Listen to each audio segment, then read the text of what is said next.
there's like this huge campaign, like one of the biggest deals of my life at the time. And I remember I was like really torn on whether or not I should take it because it was super, super close to my sister's wedding. Mm-hmm. And like I have only one sister, and I was like the maid of honor. So I was like, okay, whatever I do, I cannot miss that. I was scheduled to get back from that event like the day before, like the pre-wedding events. So I was like, okay, I can probably just make it in time.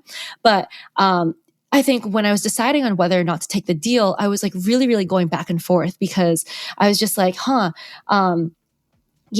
there's like, am I going to be judged by my family by taking on this deal when it's like so close to like the wedding or like so close to that? Like, is it selfish for me to do that? Welcome to B&H Creators Green Room. And just like a real green room, we're here to spill the tea with some of our favorite creators.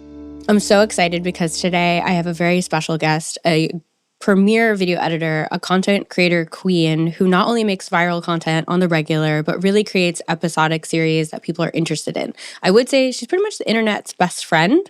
And hopefully after this conversation, my best friend too. So hi, Mylene Mae. How are you? And thanks for joining. Hi, thank you so much for having me. It's great to be here, even though virtually. But yeah, it's been good in my world. Currently based in Toronto, weather's still sunny and bright. It's not going to be like that soon. Well, this will probably air like later in the winter too. So I'm hoping you have a long fall and it's still sunny when this actually comes out. But that's nice to hear.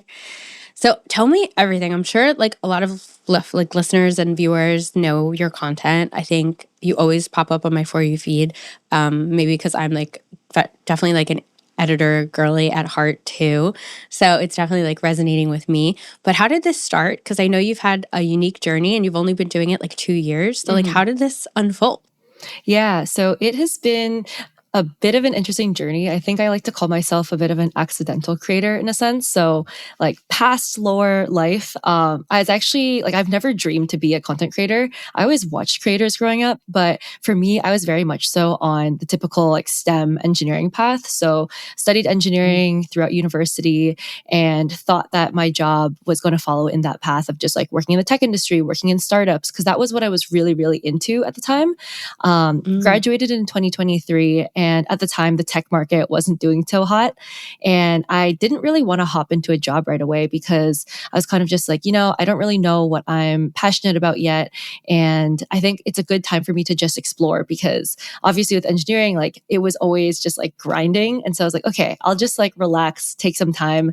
I got rejected from what I thought was my dream tech job at the time. And that week I got an email from this one startup founder. And he was like, hey, we're running this program in SF and it's going to be 3 months. You can work on your ideas full time and just see what happens. And so I was like, cool, you know what? I'm just going to go for it. So I moved to SF for 3 months. And at the time I was making coding videos because I really wanted to get better at programming. And so I was posting one YouTube video every week just to keep myself accountable. That was like the first time that I picked up a camera, first time that I started learning how to edit. And by the end of the 3 months, I was like, you know what? Actually, don't like the coding thing. I think I'm just going to focus on video. So I ended up doubling down more on video stuff, got really burnt out with the YouTube stuff. And a friend was like, hey, why don't you try short form? So I essentially started doing stuff on Instagram, just like experimenting, trying a bunch of really, really random things that don't look like my content now.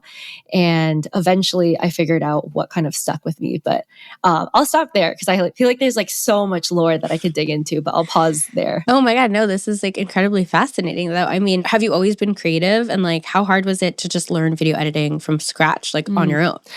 Yeah, so I'd say I always had an artistic side to me in a sense that like as a kid, I was always drawing, painting. Like my first ever YouTube channel, which a lot of people don't know this, was like way back when I was in grade 7 or 8. And I was making polymer clay tutorials. Like there was like a whole niche on the internet. Like Conan Gray was also on this niche of the internet before he became like this big music artist. But yeah, that was kind of like my first dip of creating. And then I kind of like stopped all of that. So I guess when I formally started learning editing 2 years ago, I'm someone who I don't know. I just can't really sit through a long course or a tutorial. I know obviously YouTube University is great, but for me, I get really distracted easily.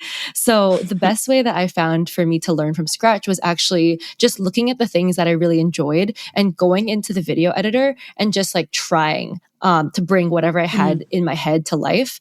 Because I think the thing about tutorials and like courses is, for me at least, if you have all the tools, it's really hard to then understand how to apply them. So if you start with like thinking about a project or what you want to create first, it kind of forces you to learn the specific tools to get that thing done, versus like, it's kind of like the equivalent of like if you're a chef and you have like all these different pots and pans, you can have like the nicest knives and the nicest like gear, but if you don't know how to use them, then you'll just kind of be sitting with all of those tools, versus like if you're like, hey, I really want to make this really sick lasagna, then it's like, okay, you know to get this item and you know to get that, and kind of work backwards from there. Oh, so smart, like a puzzle almost. And so do you remember like the first main like major thing you were editing, I guess in this 2-year span, not the claymation stuff, which is very cool though. And like, was there one big challenge where you were like, I'm going to learn how to, I love like how you do text overlays and you play with like 3D, and like there's so much just nuance to your edit style. So was there something that you were like a little more challenging, I guess? Yeah, I think when I think back to the early days of my content, the first thing that really pushed me to explore more of the cinematic side of things was probably this video that I made called Letters from a Stranger. So it's still on my YouTube now, even though mainly like the stuff that I do right now is short form.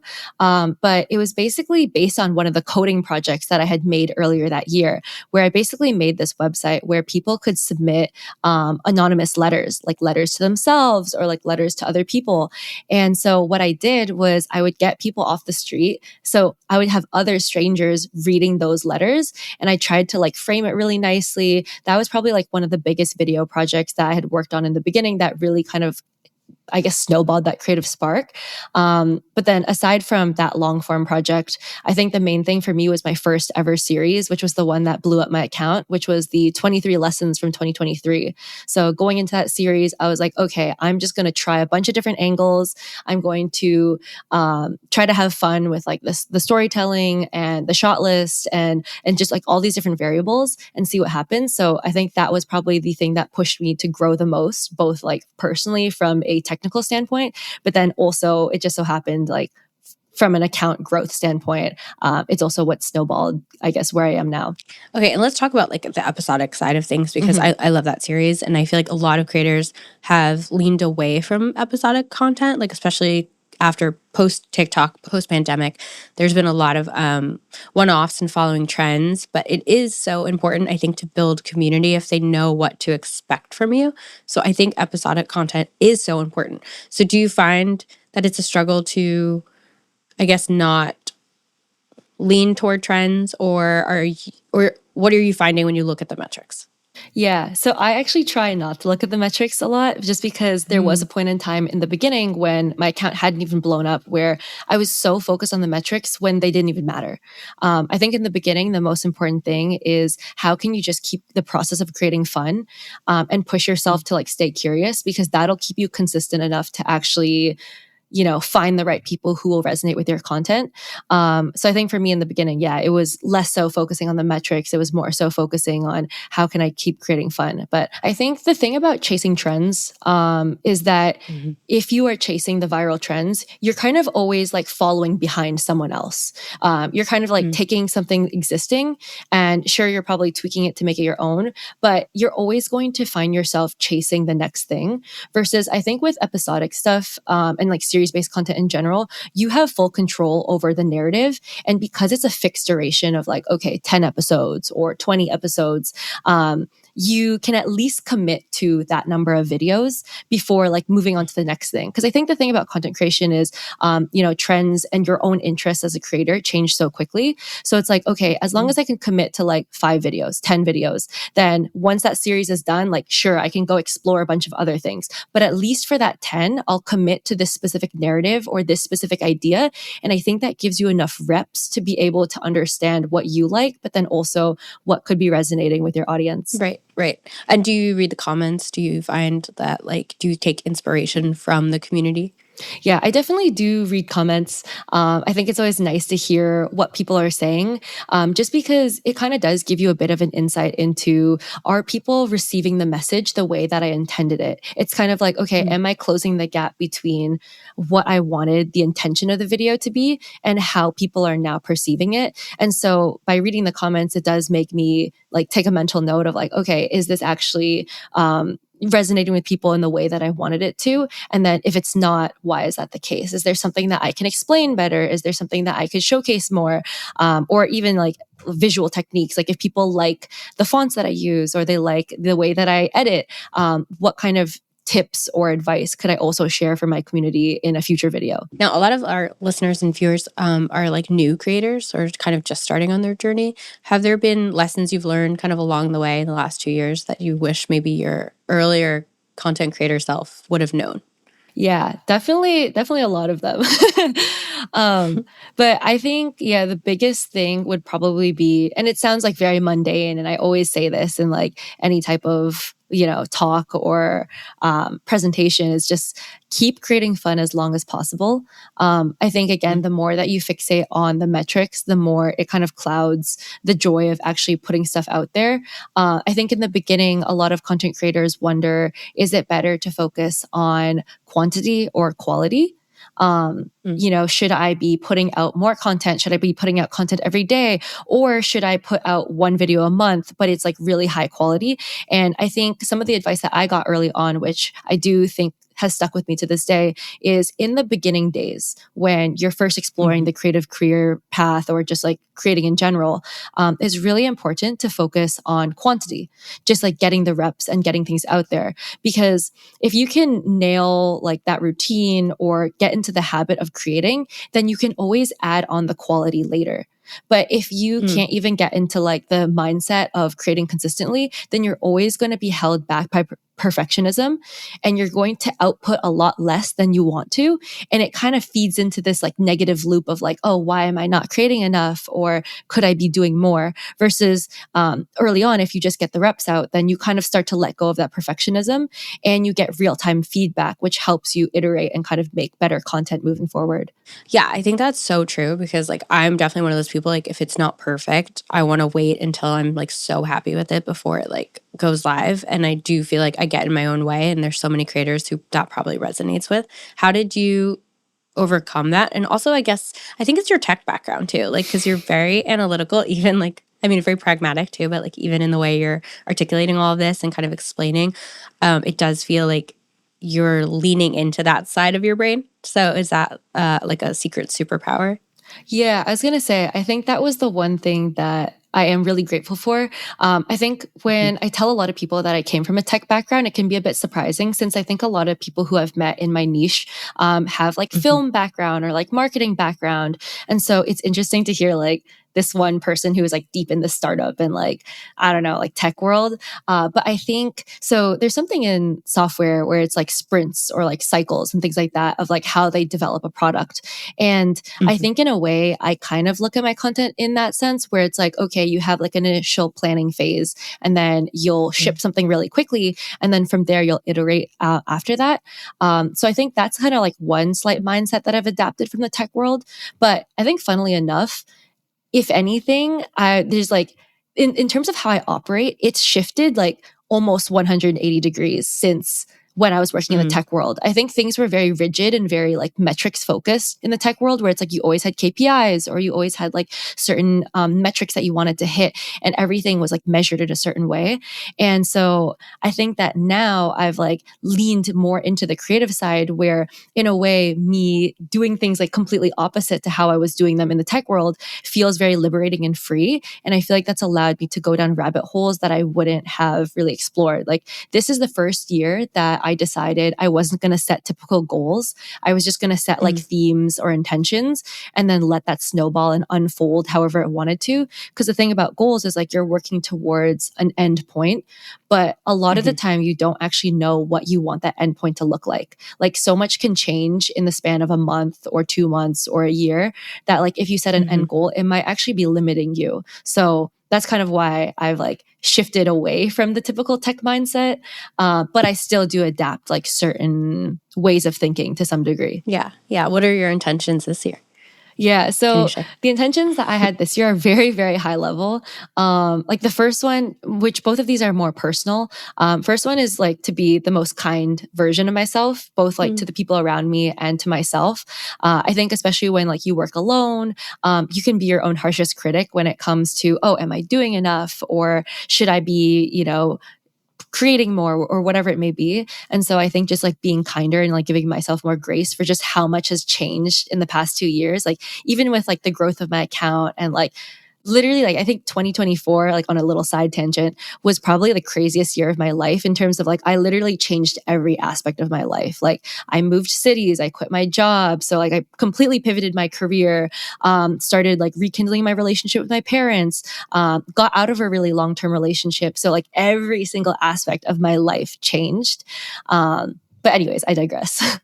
No, that's fascinating because, like, honestly, I feel like you need those big chapters. You know what I mean? Like to set you up for the next kind of section of chapters. So that makes sense that you had like a rebirth in a way, and Yeah, then that just led like to yeah. big shift. And I guess how do people set intentions? Like if I'm a new creator, I would probably get bogged down not by metrics, but even just by like growth goals or things that are, I guess, are very analytical in that sense. Like I want my first brand deal, or I want this, or I want that. How do you get out of your own way? Yeah, ooh, that's a good question because I do think that the main thing that holds people back is their own mindset to things.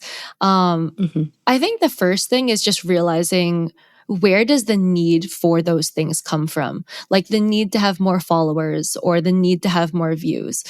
Where does that come from a place of? And I think just being very brutally honest for yourself, because I too was like a big badge collector where I was like, oh, I need this like accolade or like, oh, I need this award or this like, certificate or like this stamp of approval. And I think for me, at least, like speaking for myself, being very brutally honest for myself, it's like, okay, am I doing this for other people or am I doing it for myself? And so I think if you really sit down and think about what is your goal for creating outside of, the visual or like the external, like aspects of it, I think that really helps you find what the intrinsic motivation is. So I think for me, like when I started creating again, I didn't think that I wanted to be a content creator. It just kind of happened because I realized, okay, the impact that I want to have is to inspire other people to also take bets on themselves, to also take these risks towards the things that they care about. And that came from a place of me proving that to myself because I always was like following in a path that was kind of defined for me. So breaking away from that, I was like, oh, if I can do it, other people can do it too. So if I live by example, if I tell the stories, share the lessons that I've learned from that path, maybe other people will also hopefully resonate and feel less alone in that. And so I think for me, that was like my intention when it came to putting stuff out there, is just capturing that journey. And so I think for other people, it's the same thing where if you really think about what is the message that you want to send out there, what is the takeaway that, or like the impact that you want to have on the world, I think that really helps you think more high level and keeps you going even when like the metrics are down or you're not getting any views. Because either way, you still just want to put that message out there. Right. Yeah, I love that because like I think some creators, not all of them, but I think the early career ones maybe are feeling like, I'm doing this because I want this lifestyle or I want this like gold plaque from YouTube, or I want, yes, this accolade or something. Like that's the driving force. And like I think being authentic and figuring out like, but what's your story? I like all the creators that we've had on the pod so far have had that in common, where it really is so much more high level than that. They've really found like the why that drives them. And I feel like that's what people need to tap into a little more. Or maybe everyone is on some level tapped into it, but that's not the perception of like what a creator is. So I love that we're having these conversations, and people that maybe don't know how hard it is to be a creator or like why people are creators now kind of understand that background a little more.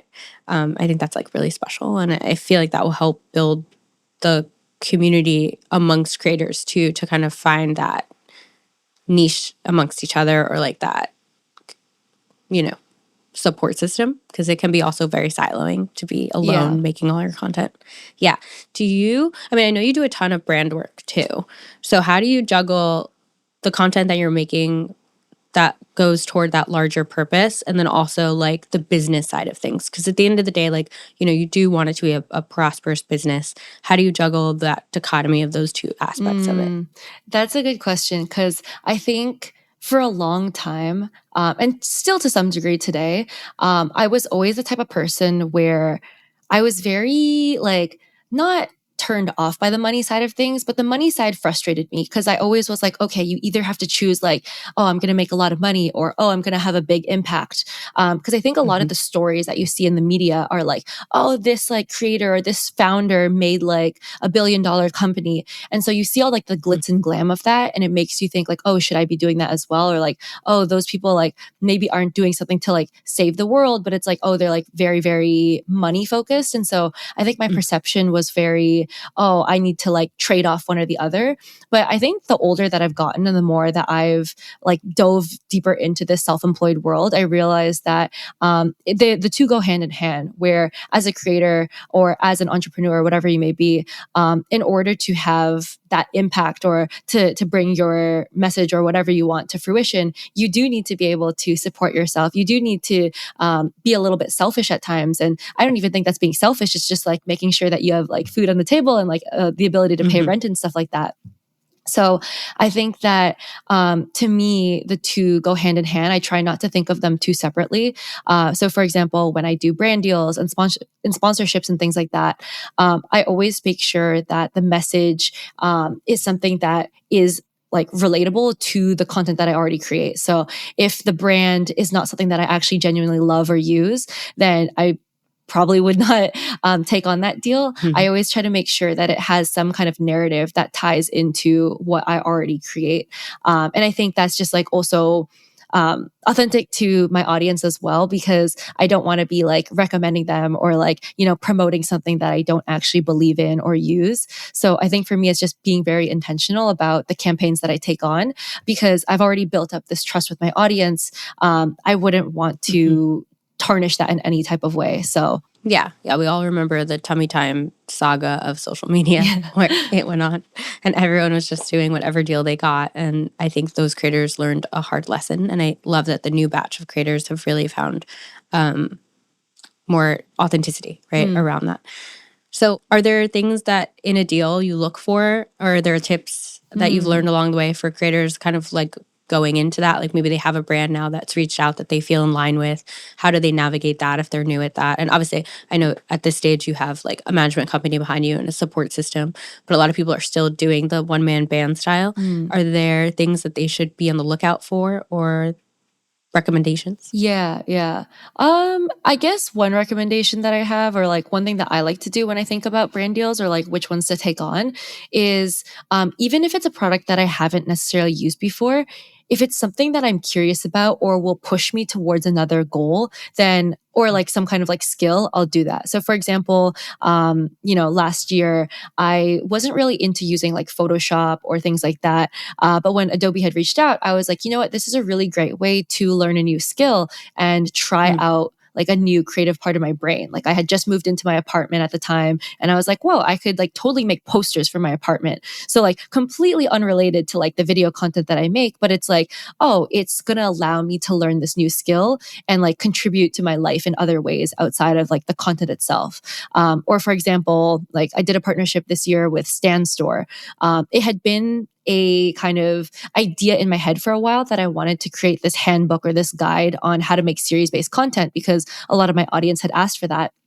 But I just never dedicated the time to actually doing it and like making the handbook and making the guide. So when that partnership came up, it was a really good opportunity for me to like tackle that personal like project that I wanted to do, while also again tying that to something that was authentic to the brand. So I think if you can think about things that you want to do, and then either like pitch yourself to that brand and be like, hey, this could be like a really cool campaign or a really cool idea.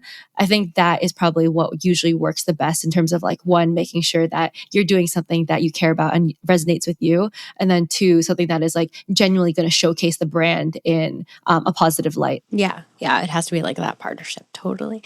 Okay, so we're going to play a little game. We do this with all of our guests now. We've asked our previous guest a question for you. They didn't know who you were yet, so it was a surprise. And then we will kind of hot potato it, and you will ask the next guest a question as well. So we had Tolu Akundare on last week from Netflix's Perfect Match, and she's just a podcaster and creator in her own right. And her question was, what is the hardest part about being a creator that people don't necessarily always see? And how have you navigated that? Ooh, that's a good question. Well, that's a deep one. So I think something, and this doesn't even apply to just being a creator, but just like being self-employed in general, is I think people don't talk about some of the, I don't know if sacrifices is the right word, but I guess some of the downsides that come with self-employment where, for example, I remember last year, this is like a bit of a tangent now, but Please. I remember last year I had this like really amazing work opportunity come up. A brand was going to fly me out, and there's like this huge campaign, like one of the biggest deals of my life at the time. And I remember I was like really torn on whether or not I should take it because it also coincided with like Canadian Thanksgiving, but then it also was super, super close to my sister's wedding. And like I have only one sister, and I was like the maid of honor. So I was like, okay, whatever I do, I cannot miss that. I was scheduled to get back from that event like the day before like the pre-wedding events. So I was like, okay, I can probably just make it in time. But I think when I was deciding on whether or not to take the deal, I was like really, really going back and forth because I was just like, there's like, am I going to be judged by my family by taking on this deal when it's like so close to like the wedding or like so close to that? Like, is it selfish for me to do that? And so I think a lot of the times as a self-employed person, you can feel a bit of that guilt or that like selfishness, even though if you think about it, like if I was working a 9 to 5, and my boss was like, you have to go to this conference. You have to go here for a work opportunity. Or like, oh, you have to work overtime. You can't say no. And so I think when you're your own boss, it all hits a bit harder because you're the one who's actively making the decision. And so I think people don't really talk about the weight that kind of has on like your own decision making, and how there is like that weird separation sometimes of like trying to think of things from like a personal standpoint, but then also a professional standpoint, and realizing that like, hey, just because you operate your own schedule, you work your own hours, it doesn't mean that you're necessarily free all the time. I think oftentimes like as a creator, sometimes people think that like my free time also means that I'm like available. But I think, just because you have that flexibility doesn't mean that you can't, keep certain boundaries for yourself. I think that's probably one of the biggest challenges that I've had to overcome. And I think the way that I've overcome that is just like, one, being more clear with my boundaries and like also just prioritizing the things that matter to me. So like making sure that the people who I'm closest with feel still, again, very connected and close to me. And I'm not just like shutting out those parts of my life. So kind of trying to like maintain that balance. But yeah, long-winded answer. No, I feel like that's so relatable for everyone. Like I do have a 9 to 5, and that's still like something that people are constantly like actively working on to try to keep better boundaries and also to remember what's really important in life. But it seems like you're doing a great job. So I hope you're proud of yourself. Thank you. Yeah. Okay. And do you have a question for our next guest? I do. Okay. So a big theme in my life is side quests. Like I call myself a professional side quester in a sense that like me doing this whole content creation thing now started off as a side quest and then it has now become the main quest. So like I think the question that I have for the next guest is what is the next side quest that you are most excited about? And if you haven't started it already, why have you not started that side quest yet?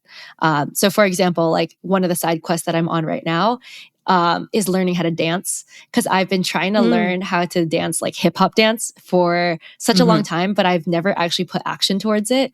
But yeah, this year I started figuring that out as a side quest and actually going to dance classes. I did see that already on your Instagram. So embarrassing. That's great. No, you're doing great. You're killing it. That's great because I was going to say what side quests you have coming up. But yeah, dance is a great one. And also another way to just, I think, be grounded and like in your body and not such not another one that you're monetizing either. I think a lot of people tend to make the side quest then another hustle. Yeah. And then you burn out. So find that joy. I love that. Yeah. Okay. Well, thank you so much, Mylene. Where can people find you if they're not already following you? Yeah, so all of my handles are just Mylene's Mind. So Instagram, TikTok, YouTube, mainly post on Instagram. But yeah, it's just Mylene's Mind. Perfect. And then everyone listening, thank you for joining us yet again. And please follow B&H accounts on bh.creators on Instagram and BH Creators on TikTok. Until the next one, thank you so much. It's been such an honor. Thank you.